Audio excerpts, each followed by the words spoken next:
Well, good afternoon, good people. Mark Holmes here, and as always, I want to say thank you all for watching, commenting, subscribing, and being part of the Joe Boo Sports Report.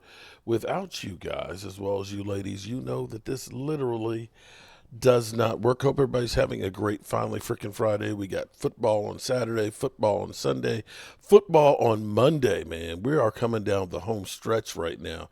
It's crazy that this season has gone as fast as it has, but it's on its way out of here. And it's crazy to believe, but, we may not get very many more of these press conferences from Mike McCarthy. Mike McCarthy, who is actually at the last year of his deal. Let's be clear. This is the last year of Mike McCarthy's deal. And it sounds like he doesn't really care that hard about necessarily coming back. And this was going to get interesting because we've heard Mike Zimmer kind of talk about how difficult this year was and things. And so you have to wonder, are they coming back? Have the Joneses boxed themselves in a corner where, they decided to say, thanks, but no thanks, man. This is just not worth it. So let's listen to Mike McCarthy, his press conference here, or excuse me, his interview on 105.3 The Fan. Shout out to 105.3 The Fan. And get what Mike McCarthy's got going on for this game. And to be joined by the head coach of the Dallas Cowboys, Mike McCarthy. Morning, Mike. How you doing, pal? Merry Christmas to you. Merry Christmas. I hope everybody had a great week. Obviously Sean's having a great 2 weeks. I know, right? Yeah, we had to worry about me last week, and then this week he's off. How did you handle Christmas at the McCarthy household? Just family time. Just hung out with Jess and the girls, and got a little extra sleep. So it was a good day. Nice. Very, very family oriented. So I wanted to ask you, I don't know if you saw last night's Thursday night game, and the schedule is so crazy this time of year. You had Wednesday games, and we don't have Wednesday games very often in this league. Like, how difficult is this time of year to manage for a football coach? Oh, it's a challenge. I mean, you have to, everybody has to go through it, but I think it's just like anything. It's it's what you believe in, and because I think doing schedules now for almost 2 decades, you have to get the work done. I mean, that's your responsibility to make sure the team is prepared and trained to win the next game, particularly on Christmas week. But I've tried it different ways earlier in my career, and frankly, I was never comfortable with the players and coaches working on Christmas. So we worked ahead, moved up everything as far as what we needed to do earlier in the week. So we worked Monday, Tuesday. Everybody was home for Christmas on Wednesday, and then we had a longer day yesterday, and we'll have a little longer day today. So we're still getting all the work done. But you could just see the appreciation and actually their energy, and that's been very consistent over my time, both in Green Bay and here in Dallas. That when you do give them that day off, the energy is incredible the next day. Coach, we got the news yesterday that CeeDee Lamb is done for the remainder of the season. He's obviously been dealing with that shoulder issue and played a couple of really good games even with it. Just talk about his resilience and his toughness in the 5 years that you guys have spent together, because he's not a guy that is frequently talked about as being banged up or hurt, but obviously guys get banged up at the end of the season. So just talk about his toughness and the way that he's played through that. Well, Bobby, you didn't even give me a follow-up on my Christmas schedule. It was a great point. I thought you laid it all out there. I thought it was a great point. I didn't get the memo. We on a script this morning or something? Or we got a bunch of things we got to knock out. But no, just kidding. CeeDee, obviously, well, we all know what he means to our football team, and he's been playing, with this shoulder for some time, and when they had the scans and the examination, it just it was clearly worse than it's been. So, and the risk is too high to play this week. Even if this was if we were in week 3, this would probably be the same decision. So, wow, so it's it's really is important for him up.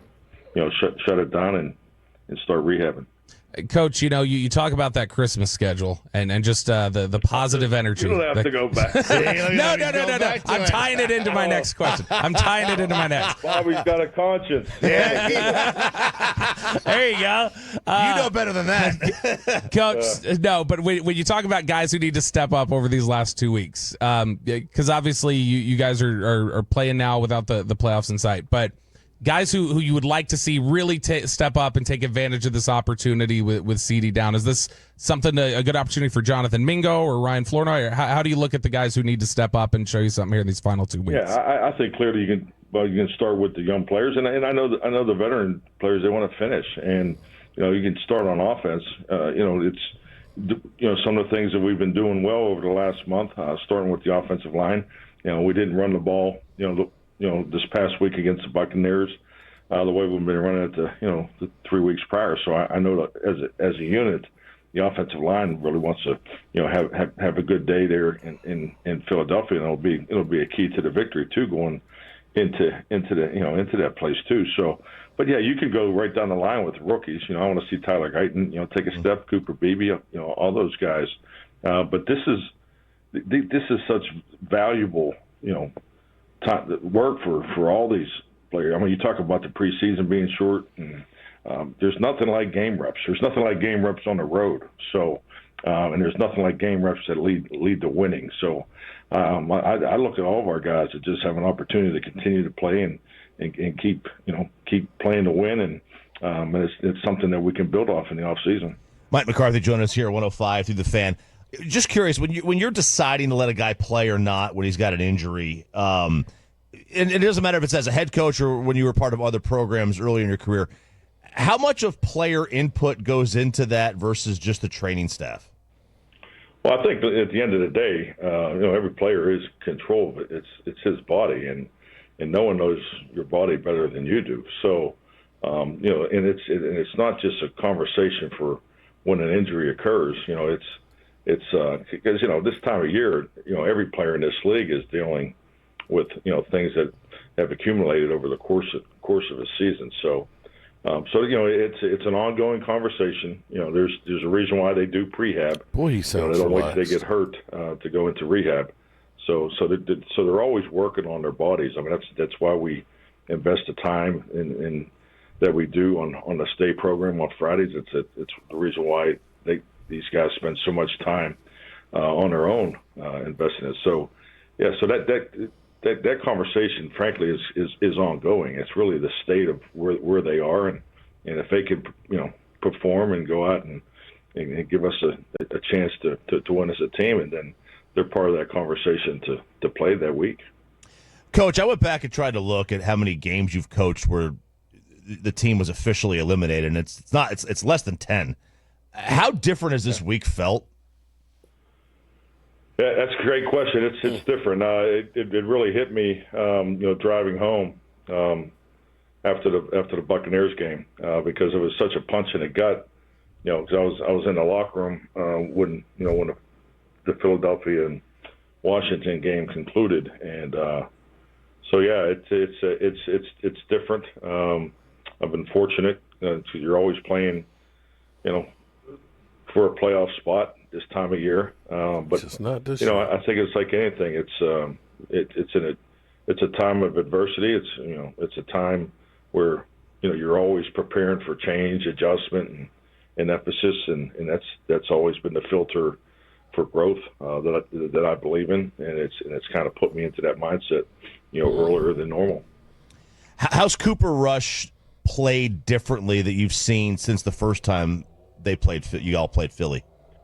Oh, I think Cooper's just more into a rhythm. Clearly, I mean, Philadelphia was the first start, then, and just the way the game started for him, it just, he never really truly got into a rhythm. You could see it in his feet, and but I think he's played really good football for us here. Especially, I thought, the Buccaneers game was it was a game that was going to be a lot of uphill running because just the way they set their defensive front and the way they commit to stopping a run. And I thought he did a great job of just really staying on his back foot, getting through his progressions, and and getting the completions that we needed.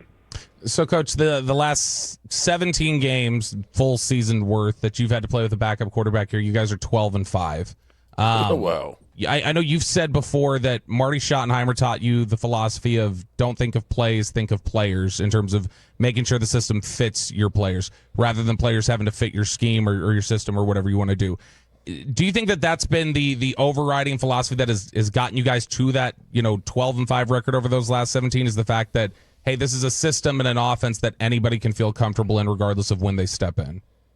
Yeah, definitely, Bobby. I think clearly, it's a starting point philosophically. I don't think there's a question about that. But I mean, there are so many factors and elements involved in dealing with the adversity of injuries, and just the credit really ultimately goes to the locker room. I mean, because the locker room has to accept the next man up mentality, and they have to stick. They got to keep the belief, high, and because that's where the confidence comes. Because you win with confidence in the National Football League. You have no chance to be successful in this league if you don't have real confidence. And I think our guys have done a really, really good job of that. Mike McCarthy joining us here on 105 through the Fan. He is brought to you by Black Rifle Coffee Company, the official coffee of the Dallas Cowboys. Saquon's having a tremendous year. I mean, he's always been a great player, but does he look any different than what he did when he was with the Giants?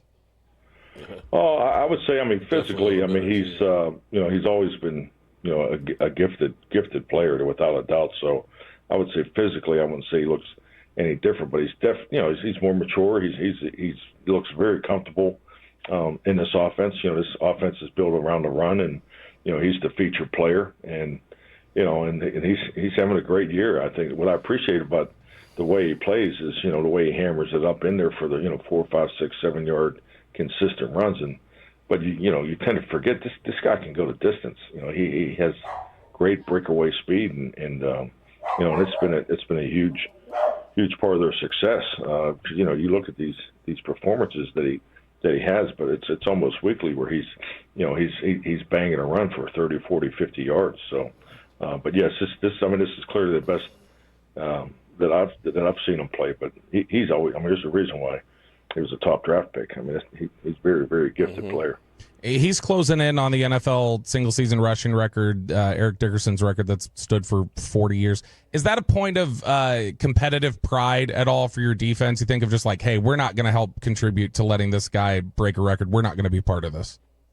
We're really not about the record. We're really just about keeping him in check and winning the game. We're not thinking about that. And you talk about a great Hall of Fame running back in Eric Dickerson. It's a tribute to any running back to even be in part of that conversation, because that's definitely a record that has stood for quite some time. What is the mode of preparation, or how do you guys look at things when you've got a primary quarterback in Jalen Hurts who is dealing with an injury and you're trying to figure out who you're getting ready for? How do you split up that time preparing for two different quarterbacks who are very different stylistically? Well, the good thing is you've played a lot against Jalen, so you feel like you have an understanding of how he plays, and obviously he had a big game against us in the first game. Particularly getting out of the pocket. So, you really have to spend your time on Kenny Pickett, and just to make sure we're in tune. How we feel about him as a quarterback and how we feel they're going to use him. And there's a lot of tape in the Washington game because Jalen's injury was obviously very early in the game. So, yeah, that's just just part of preparation. And and then it's not against the law for them to go play with two quarterbacks this week too, so you got to be ready for the whole crew. I guess you don't have to worry about the tush push, though, right? No. I don't know about that. Don't have to worry about the tush push. All right. So, the big question will be will Big Mike decide that he wants to come back to the Cowboys? I don't know. This may be this week and next week. It might be all of it. Wow. Cowboys, you got to get your shit together and figure out what we're doing. I just hope that whatever we do, that we do it fast and we get this thing going. I don't want to see us wasting time again. I'm Mark Holmes, and looks like the sun is shining on me today. Peace out.